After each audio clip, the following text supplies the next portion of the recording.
तो दोस्तों आज जुलाई की 30 तारीख है और आज का जो ये वीडियो है ये बहुत ही ख़ास पौधा है। ख़ास क्योंकि ऐसा पौधा है कि जो मोस्टली गार्डनर्स की लिस्ट में रहता है और लकी पौधा रहता है, जो शुभ पौधा माना जाता है, ऐसा पौधा है। तो कौन सा ये पौधा है देखिएगा, इसको पास से पहले आपको दिखाता हूँ आपको, ताकि इसकी पत्तियों की पहचान हो पाए। ये देखिएगा इस तरह से इसकी लीव्स रहती हैं। ये जो वीडियो है ये आज संडे है, मैं शाम के समय शूट कर रहा हूँ। रीज़न है उसका क्योंकि इस पौधे को मैं स्पेशली आपके साथ जो शाम के समय है वो शेयर करना चाहता था। तो ये शमी का पौधा है, इसको शमी कहा जाता है। शमी के पौधे के नाम से ही नर्सरी पर सेल होता है। हालांकि मैंने एक पिछली वीडियो में अपनी शेयर भी किया था कि शमी की अलग अलग वैरायटीज़ रहती हैं, प्रोसोपोरस सिनेरेरिया, इस तरह से कुछ डिफरेंट नेम्स रहते हैं। तो क्या रहता है कि नर्सरी टू नर्सरी थोड़ा सा इसकी जो वैरायटी है कह लीजिए वेरी करती है, या फिर कह लीजिए हमारे यहाँ पर इधर की साइड में तो इसकी ये वाली जो वैरायटी है वो अवेलेबल रहती है। इसमें जो फ्लावर का कलर है वो 2 शेड में रहता है, डबल 2 रंग की जो फ्लावर है वो आता है।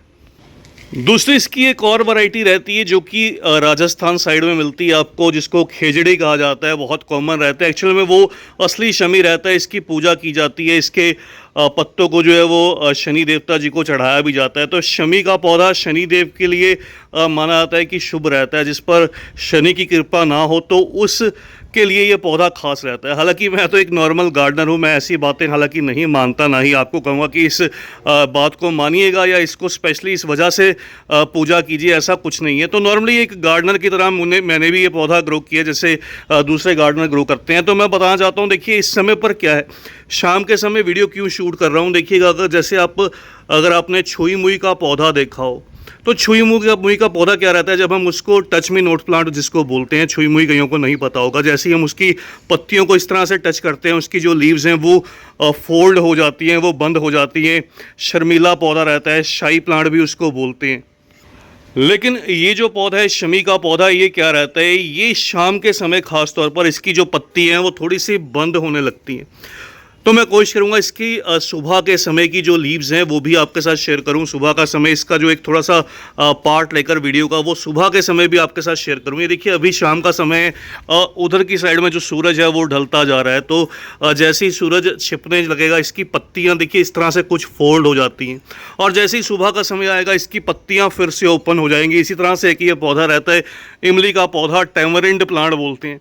तो ये भी बहुत से दोस्त तो खैर इसको ग्रो ही नहीं करते, अनलकी मानते हैं, लेकिन मैं तो खैर ग्रो करता हूँ इसको। बोनसाई इसके बहुत खूबसूरत बनते हैं। तो ये देखिएगा शाम के समय है तो इसकी भी लीव्स इस तरह से कुछ बंद होने लगी हैं, इसकी पत्तियां भी मुड़ने लगी हैं। तो कुछ ऐसी वैरायटीज़ रहती हैं जो शाम के समय थोड़ा सा मुरझा जाती हैं, जिनकी पत्तियां बंद हो जाती हैं, सुबह के समय फिर से जो पत्तियां वो खुलने लगती हैं।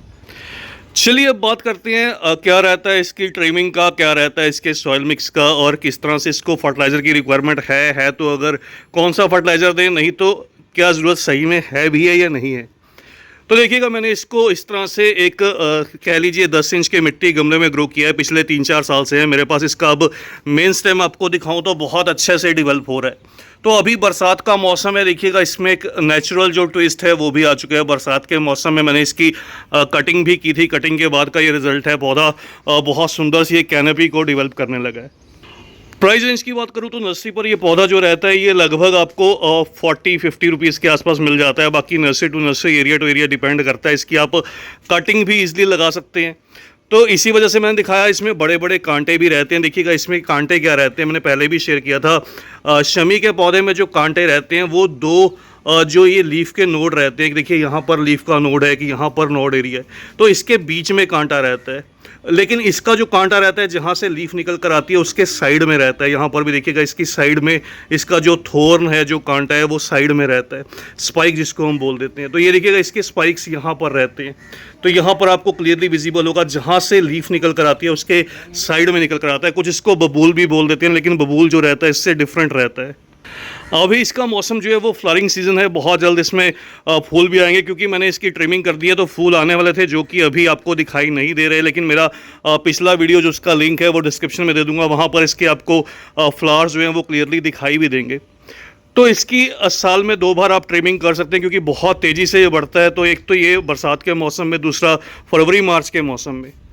इसके अलावा रिपोर्टिंग भी साल में एक बार ज़रूर से करनी पड़ती है। इसकी जो रूट्स हैं वो तेज़ी से बढ़ने लगती हैं। तो देखिएगा अभी बहुत जल्दी ये पौधा जो है ये रूट बाउंड होने वाला है। इसकी मैंने फरवरी मार्च में जो है वो रिपोर्टिंग की थी, क्योंकि धीरे धीरे अब ये पौधा मैच्योर होने लगा है। तो इस वजह से ये रूट बाउंड होने लगा है। जैसे ही ये पौधा मैच्योर होता है इसकी रूट्स तेज़ी से बढ़ती हैं। और मैं अगर सही बताऊं तो मेरा मानना है एक तरह से ये जंगली पौधा है, ऐसा पौधा जो रोड साइड लगाया जाता है, तो उसी में से रहता है, या फिर कह लीजिए खेत खलियान के आसपास, ताकि कांटों की वजह से इसमें जो जानवर हैं जो भी रहते हैं वो खेत के अंदर एंटर ना करे। केवल उसी के पर्पज़ से पौधे को लगाना चाहिए। अदरवाइज़ इसमें कुछ मुझे फ्लावर्स में कुछ ऐसी खास बात नज़र नहीं आती या ऐसा कुछ दिखाई नहीं देता। फ्लावर्स भी हालांकि मैं कोशिश करूँगा आपको जो पिक है वो शेयर कर दूं। और जो खेजड़ी रहता है उसके जो फ्लावर्स हैं वो पूरे येलो कलर के अंदर जो है वो मिलते हैं, जो एक्चुअल शमी प्लांट जिसको बोला जाता है। तो वो बहुत मिलता है हमारे एरिया में, तो हालांकि नहीं मिलता, लेकिन अगर आप जाएंगे राजस्थान साइड जैसे मैंने आपको बताया तो वहाँ पर आपको ज़रूर दिखाई देगा। उसके जगह जगह जो पेड़ हैं वो दिखाई देते हैं। कटिंग से इस मौसम में लगा सकते हैं। रही बात फर्टिलाइज़र की, तो वैसे तो फर्टिलाइज़र की इन पौधों को कोई रिक्वायरमेंट नहीं रहती। बिना फर्टिलाइज़र के ही ये बहुत अच्छे से ग्रो करते रहते हैं। फिर भी अगर आप चाहते हैं फर्टिलाइज़र फीड करना, तो इन पौधों को, अगर आपके फूल नहीं आ रहे पौधे में, तो क्या रहता है कि इन पौधों को सिंपली आप NPK लिक्विड का स्प्रे कर सकते हैं। तो वो सफिशिएंट रहता है इन पौधों के लिए। NPK 19-19-19 या 20-20-20 जो भी आपके पास रहे, उसका केवल स्प्रे कर दीजिए हर 10-15 दिन में एक बार। तो पौधे की जो ग्रोथ है वो भी डबल रहेगी, पौधे में जो फूल हैं वो भी खिलते रहेंगे। और पूरी धूप की इसको रिक्वायरमेंट रहती है, इसलिए फुल सन लोकेशन में ही इसको प्लेस कीजिएगा। तो बस दोस्तों आज की इस छोटी सी वीडियो में इतना ही। जल्दी ही मिलते हैं किसी और नए टॉपिक के साथ, किसी और नई वीडियो के साथ। तब तक के लिए bye. Happy gardening, take care.